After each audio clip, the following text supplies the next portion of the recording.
What's up guys, it's Royal Blood, and today I want to show a different type of RuneScape video. Before we get into it, I want to show my appreciation by giving away an AGS for one lucky viewer. To enter, put down your RSN and tell me what's your favorite money making method in the comments. Thank you, and let's go.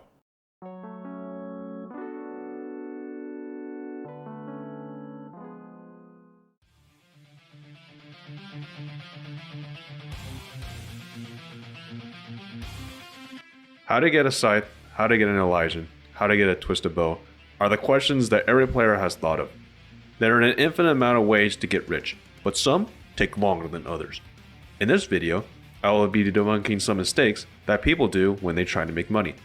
Now, I'm not going to attack anybody by saying their shit sucks and you should subscribe to me. Well, only half of that I'm serious, but I want to make this video so that people can make money in OSRS easy.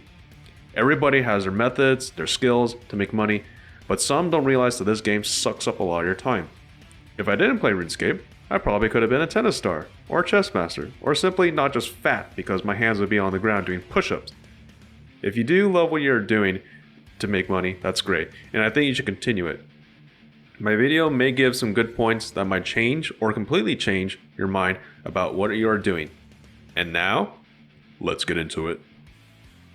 Number 5, maxing your account first or getting close to max. The beauty of this game is that you can start making money even if you're level 3. I'm pretty sure there are plenty of YouTubers that have YouTube guides on how to make money with level 3 accounts, fresh off the butt. Sorry, fresh off the boat. Yeah, sorry words meaning things, but they are doing it with level 3 accounts. However, I think that the number 5 spot should be maxing your account first before making money, because maxing your account is so damn important. You can do Zulrah for money, you can do Vorkath, but if you're level 60, there's no hope of you ever reaching it. No level 60 is going to do Zulrah just for money, and they're only doing that at that level because they are either an Iron Man or woman, or want to do some challenge mode where they can kill a boss at a very low level. The point is, making your account stronger will net you more kills and less supplies per trip. Another example can be getting rigor on your account. I'm pretty sure many of you watching my video knows how OP rigor is.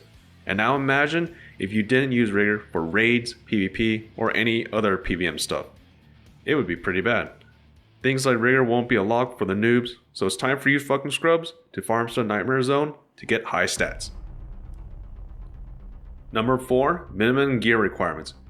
There are many guides on YouTube where they will show you how to do Vorkath, how to do raids, how to solo Nightmare, but what they fail to realize is when you should start farming them. Giving the minimum gear requirements does nothing. Why? Because it only allows you to get a few kills before you feel like quitting and you feel like a piece of shit. You aren't going to stick around if the kills are so hard and the reward is not even high. That's why all my YouTube guides will have a minimum gear requirement that is much higher than usual, because you won't be farming them if you're struggling so much. I wouldn't do an armor duo guide if both my accounts had less than 10 mil each, because I would be eating too much and I had to get lucky in order to continue.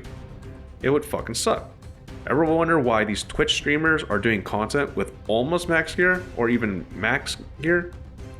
They are doing this because they are doing it efficiently, and with good gear they are able to do more DPS, to do more trips. They are able to even ignore some mechanics that would have been devastating if they had shit gear. They are able to gain more GP per hour. That's why when you see raids 2 being 7 mil an hour, they are saying this because with max gear or close to max gear, they are able to melt these monsters or raids like butter. Now, I'm not going to say you should be using one build gear or you won't make money. Rather, you should plan out your route, how you're going to make your money. For example, if I had a 20 mil in my bank and I want to do something, I wouldn't be doing raids because I would be getting hit like a noodle and I would be taking a lot of damage. So yeah, efficiency counts. Number 3, monsters or bosses that drop consistent items. Now, when I say valuable items, I mean something like Bandos Tassets, Armadillo Chestplate, Dragon Hunter Crossbow.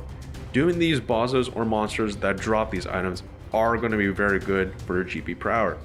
There's a lot of people that hate God Wars Dungeon because they farm the boss for 2 hours and then they complain they don't get a drop. I mean, come on, there's a reason why it's 20 to 40 mil per item. The God Wars dungeon actually gives around 150k to 230k per kill depending on which boss you kill.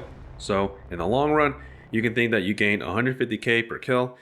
There's a reason why these items are so damn high. Because people don't do it, they want the consistent money, because consistent money to them makes them think that they're making a lot of money. But in the long run, you're going to be saving a lot of time if you go for these big items. For example, if I were to do Vorkath, I'd be making about 3.5 mil per hour with max gear. This boss would actually give me 3.5 mil per hour because it drops me a lot of bones, minor items to make 3.5 mil. However, if I did Raids 2, I would be making an average around 6 to 8 mil. So, if I was doing Raids 2 right now, and let's say I got a side split in a 3-man, then that would be 830 mil divided by 3 at this time of the video, making it 276 mil for me. Now 276 mil divided by 3.5 mil would be a total of 78 hours. So I hope you guys are getting that. Valuable items are way better because instead of grinding for 78 hours on Vorkath, you can be saving so much time by doing high level content and saving. Now do remember the number 4 step, you do need to have gear in order to do these high level content. So if you do have like a 10 mil bank, then you probably want to do something like Vorkath, which doesn't require a lot of GP for the gear. And also, this is not even including the regular drops I get from Raids too, so if you want to include that in, go for it. Making sure you have the gear is important, but don't get stuck on doing the same boss over and over again. You can be saving so much time by doing higher level content. Now number 2 has to be no staking. I'm pretty sure some of you viewers that are watching this video has staked and know that staking is a roller coaster. There are times when you win big, there are times when you lose big, but in the end, you're just going to lose. Don't waste all those hours of grinding only to lose it in minutes. To this day, I still have a staking addiction. Yes, I do. But I'm making good progress by making YouTube videos instead of staking. Now, I'm not going to be your therapist and ask you deep thoughts to realize that staking is bad. But the simple answer is, don't stake if you never staked. Yes, it's a pretty bad addiction that'll make this game feel like shit. Why can I make 100 mil in 1 minute where I have to grind many hours for it? Or what's the purpose of doing raids when I can just get in here in the sand casino? I believe Jackers at one time thought that they were going to remove the sand casino because OSRS was starting to get big and people started noticing the sand casino was gambling. However, I think that removing the sand casino wouldn't do much because people would still find ways to gamble. Anyways, if you stake, try to replace something so that you won't stake. And if you haven't staked, then you're a good one. Now, how the hell did I not put staking in the number 1 spot? Some people might ask. Yes, staking has ruined people's lives, and you can lose all your GP within minutes. I started making YouTube guides not because I want to just make people rich, not because just to escape the sand casino or to escape real life problems, but because making these videos would bring knowledge and happiness. The beautiful thing about this game is that there is no single way to make money. Yes, there are top PVM or PvP things that can bring in the cabbage, but what I think is interesting is people finding unknown or cool methods that bring in the cabbage. My YouTube would be the Duelist series because I haven't seen a lot of videos on this and I want to spread this knowledge to people. It amazes me how people are still finding new ways to make at least 1 mil per hour with all these wacky and sometimes these methods bring vital information. If people want to do Vorkath 24/7, like I said, then you can do it. If you do something like Rune Dragons because it's AFK, then do it.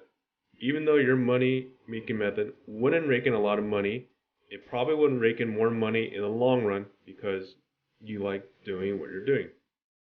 Which means you're going to put in more hours into it. So I'm pretty sure you guys know what I'm talking about. The more time you spend, the more GP you'll get. However, if you like green dragons, then I guess some education wouldn't harm you.